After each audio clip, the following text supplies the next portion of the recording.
이 시간에도 편안한 마음으로 지내시는지요? 이어집니다. 부차 수보리야. 다시 수보리야. 수설시경하되 이 경을 금강경을 설하되 내지 사국에 등해서 사국의 중요한 부분의 개송을 따라서 공부를 하면은 당지 자체는 마땅히 알아라. 이곳은 일체 세간 천인 아수라가 다 고향을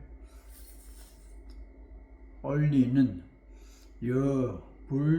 불탐묘와 같거든. 부처님의 탐묘와 같다. 금강경을 읽으면서 특히나 중요한 부분 사국에만 읽어도 그 읽고 있는 장소를 일체 세간에 있는 중생들이나 천인들이나 아수라가 다 그 사람들에게 고향 올리기를 부처님 탐묘와 같이 하거든. 하물며 어떤 사람이 진능수지 독송함이겠는가. 이 경전을 처음부터 끝까지 다 독송한다고 하면은 말할 것도 없다. 수보리야, 마땅히 알아라. 이 사람은 성치 최상의 제1 희유한 법을 성취하게 된다. 왜 그러냐? 약시 경전 소재지처에 이 경전이 있는 곳은 곧 부처님과 존중받는 제자들이 함께 있는 것과 같다. 이 부분에 대해서는 상당한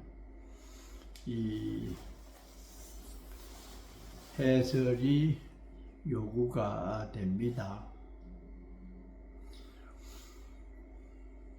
이 불교 교리 발달이라든지 또 대승불교가 일어나게 된 배경이 이 문장 속에 잘 스며져 있기 때문입니다. 금강경이 결집이 된 것을 대충 이 3, 4세기 내지 4, 5세기로 보는데요. 부처님께서 돌아가신 지 500년 전후에 대승불교가 흥기가 되었기 때문에 이 내용으로 미루어 보면은 그렇게 유추를 하게 됩니다. 이 부처님께서 돌아가시고 나서 한 100여 년 경에 이 인도 전체를 통일을 한 아쇼카 대왕이 있지요. 그분이 상당히 이 불적을 많이 세우고 그 아들을 승려를 만들어서 이 스리랑카에 파견을 보낼 정도로 불심이 돈독했던 아쇼카 대왕입니다. 그분의 유적을 통해서 여러 가지 중요한 자료가 많이 나왔어요.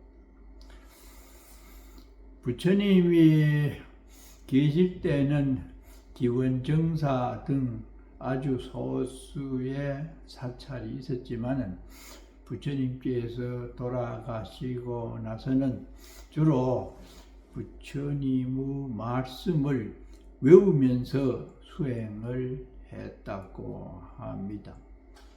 그래서 구전으로 말씀을 제자들에게 전해주고 암송을 하면서 이 경전을 결집을 하지 않았어요. 그 후 100여 년이 지나면서 이래서는 안 되겠다 해서 부처님 돌아가신 100년쯤 후에 경전을 결집을 하게 됩니다. 그때에 20여 년 동안 부처님을 시봉했던 아란이 들은 것이 많아서 다문제일 아란이거든요. 그래서 그 당시에 아란이 상수가 되어서 경전을 읊조리면은 들은 사람들이 틀림이 없다고 하면은 기록을 했다고 합니다. 그래서 경전이 결집이 되기 시작해요. 근본 불교 경전이죠. 아비달마 등 소승 경전을 결집하게 됩니다. 그 이후에 이 부처님을 사모하던 제자들이나 신도들이 부처님이 돌아가신 그것을 애석하게 생각해서 주로 기념을 하는 것이 부처님 발자국이라든지 또는 그 부처님께서 사용하시던 그 어떤 것과 말씀을 중요시하게 존경을 하다가 부처님 사리를 탑에 모시게 됩니다.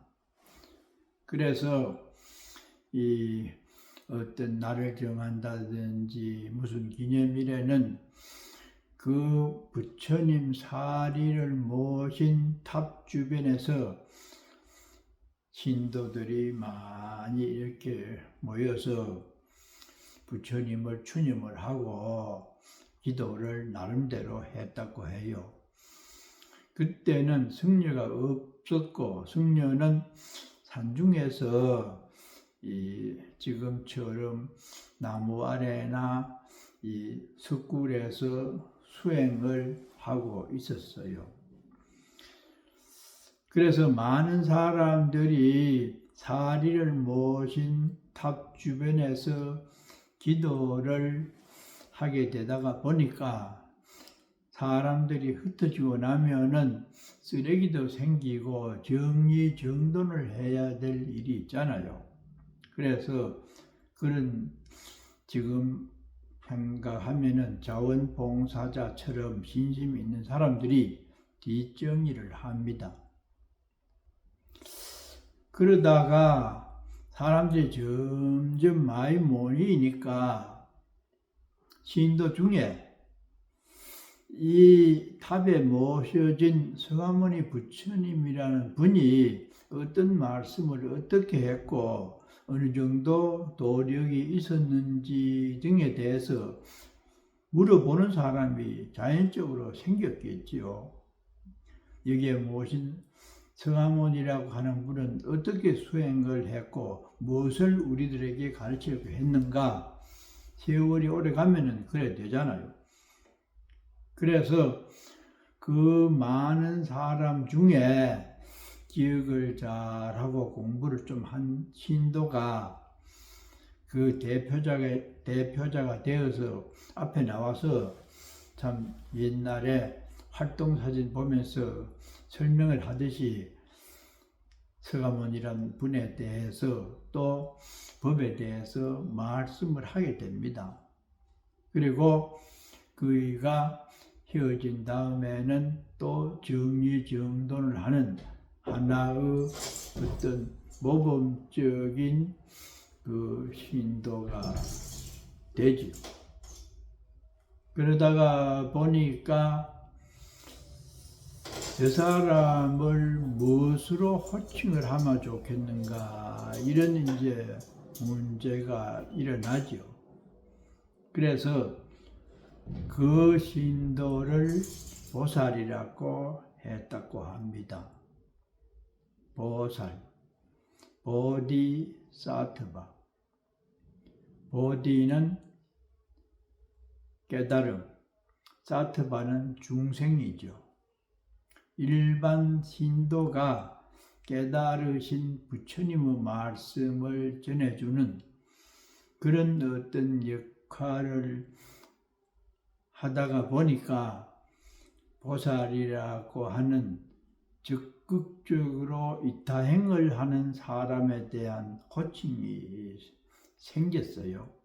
금강경에 나오는 보살도 역시 무리 중에 대표자를 상정을 하고 그이는 불성을 갖추고 있는 중생이다. 공부만 잘하면은 부처님처럼 깨달을 수 있는 사람이다. 이렇게 되다가 보니까 우리끼리 신도끼리 이렇게 주고받고 듣고 하기보다는 전문적으로 산중에서 수행하고 있는 스님들을 초청을 해가지고 진짜배기 한번 법문을 들어보자, 이렇게 여론이 돌아서 산중 토굴에서 수행하는 스님들을 초청을 하기 시작합니다. 그래서 신도 보다가는 모습도 다르고 전문적으로 가사를 수하고 또 맨발로 다니는 스님이 나타나면은 그럴듯하잖아요. 그리고 또 실질적으로 명상도 많이 했고 부처님 말씀도 많이 이해를 하고 있었겠죠. 왔다 갔다 하다 보니까 불편해요. 거리가 있어서.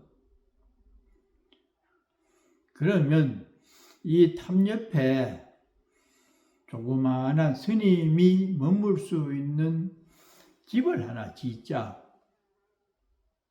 그렇게 돼서 건물을 짓게 됩니다. 스님이 그곳에 상주해요. 그러면 이심이 나면은 묵기도 쉽고 모셔오는 번거로움도 없고, 그래서 거기서 하나의 승가라고 하는 단체가 생겼어요. 그러니까 사실은 탑이 먼저입니다. 거기에 부처님 사리를 모셔서 숭배를 하던 곳에 대웅전이나 법당은 늦게 생겼다고 합니다. 그래서 이 연구한 자료에 의하면은 탑으로만 수행을 하고 예불을 할 때는 큰 문제가 없었는데 전각이 생기면서 이 금전이 필요하고 그때부터 불교가 타락하는 어떤 요소가 있게 되었다. 이렇게도 분석을 합니다. 시대 상황에 따라서 어쩔 수 없는 그런 어떤 이 단계의 상황이었지만은 어느 단체나 사람이 많이 모이고 따라서 금전이 생기게 되면은 부정부패가 일어날 수 있는 요소가 생기게 되죠. 그래서 여러 부파가 생기고 또 서로의 장단점을 들추어내면서 그 세력을 과시하는 그런 문제가 대두가 될 수가 있었겠습니다. 때문에 대승불교가 일어나기 직전에, 크게 일어나기 직전이죠. 금강경은 대승불교의 시초에 해당되는 내용이라고 합니다. 근본 불교가 너무 논리적으로 분잡하게 이론에 매몰되는 그런 사상을 설일체유부라고 하잖아요. 그 교단에서는 일체가 힌두교 비슷하게 일체에게 그 어떤 개성이 독특하게 있다, 이런 논리를 내세우는 철학을 바탕으로 한 불교가 득세를 했다고 해요. 그래서 거기에서 오는 폐단이 너무나 많고 그것이 부처님의 본질이 아니었기 때문에 그런 폐단을 상쇄하기 위해서 공사상을 들고 일어난 것이 금강경의 본 바탕이죠. 때문에 이 금강경 사상이 온전히 대승불교의 진입은 못했지만은 있다고 하는 사상에 매몰이 된 그 당시의 불교 사상계를 진일보시키기 위해서 집착을 하지 않아야 시비도 없고 장단을 들추지 않는 화합과 공존의 그 어떤 분위기가 형성이 돼서 부처님의 뜻을 그대로 구현할 수 있다고 하는 그런 깊은 사유의 바탕을 두고 이 공리가 발전이 되게 됩니다. 그래서 금강경은 대승시교다. 대승에 들어가는 길목에 있는 사상으로서 그 뒤에 화엄과 법화경이 나와서 대승불교 사상을 완성을 하게 되는데, 이 금강경은 그 중간 단계에 있기 때문에 진공을 많이 강조를 하다가 보니까 이 모든 현상은 부정하다, 올바른 부처님의 사상이 아니라고 하는 그런 뜻으로서 그렇게 하면서도 지경공덕, 금강경을 읽는 공덕이 온전치는 못하지만은 지경공덕과 또한 복덕을 숭상하는 그런 부분도 있지만은 육바라밀이라든지 공과 유에 대해서 분명하게 제시하는 그 전 단계이기 때문에 다소 논리가 엉성해도 그 핵심 사상은 그 있음에 대해서 집착하는 그런 파사현정이라고 이렇게 말씀을 드릴 수가 있겠죠. 파사, 지나친 이론과 양변, 이것과 저것을 내세우면서 옳고 그르니 하는 그 논리의 그 어떤 부조리나 난삽함을 해결해 가지고 새로운 불교 사상으로 진입하기 위해서 이 금강경 사상이 발전이 되었다. 학자들은 보통 그렇게 보고 있습니다.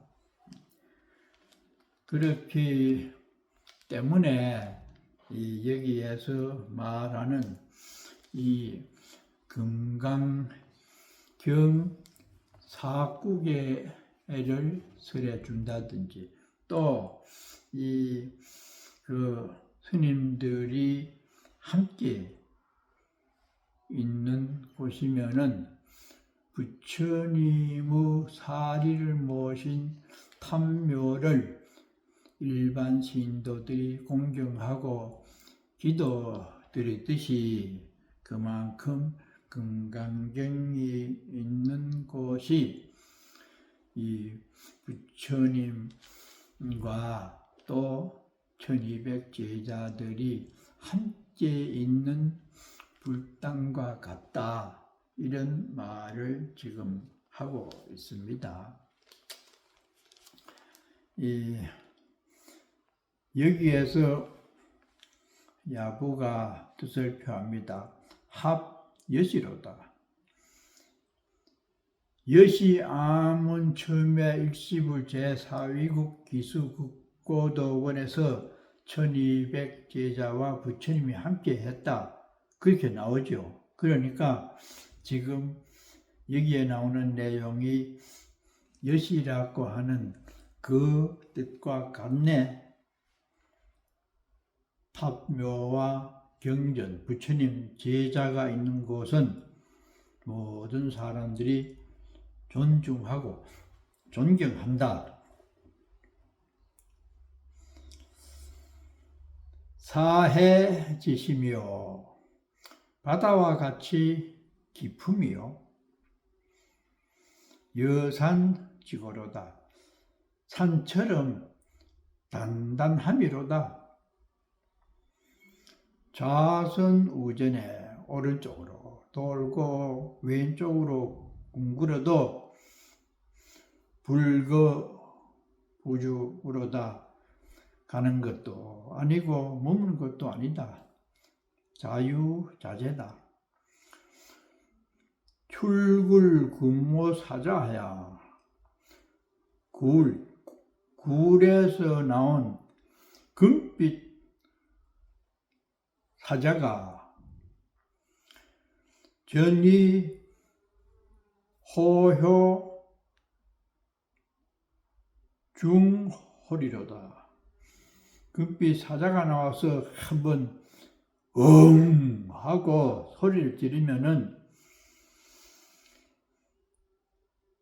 여우나 늑대나 이런 쪼무라기 짐승들은 숨을 죽이고 쩔쩔맨다. 심사 부동 관가처에 일념으로 부동하고 창을 들고 있는 곳에 무기죠. 직섭 천마 외도기로다. 바로 천마나 외도가 돌아와서 항복을 한다. 불교 또는 부처님의 위력을 그렇게 표현을 했습니다. 오늘은 여기까지 하고요. 이것이 존중 정교분입니다. 정교, 바른 가르침을 존중한다고 하는 그 부분인데요. 그 소승불교에서 대승불교로 발전이 되게 된 시대 상황이나 그 불자들이 불교를 마주하면서 공부를 할 수 있었던 그 배경에 대해서 오늘은 말씀을 중점적으로 드렸습니다. 그래서 보살이라고 하는 용어가 나오면은 그 사상이 민중을 위한 대승불교권의 불교 논리라고 하는 것을 먼저 이해하면 돼요. 근본 불교는 보살이라고 하는 용어가 안 나옵니다. 거기는 수행자, 또 얻는 것이 지난번에 말씀드린 대로 사과, 아라한, 비군이 그런 단어만 나오지 보살은 한마디도 없습니다. 그래서 부처님 돌아가시고 5, 6세기 이후에 사회 발전과 또는 인지가 성숙됨으로써 자연 발생적으로 자기중심적인 수행을 하는 그런 자리의 불교 사상에서 대중을 위한 이타 사상이 흥기가 돼서 자신보다는 근본 불교는 거의 스스로들이 공부를 해서 나한가를 얻는 것을 최상의 목적으로 했잖아요. 물론 신도들도 수행은 하기는 했다고 하지만은 주로 승려들을 뒷바라지하고 공경하는 데 그쳤지 적극적인 수행은 별로 없었지 싶어요. 그래서 자리 중심의 소극적인 수행을 하게 되는 그 상황에서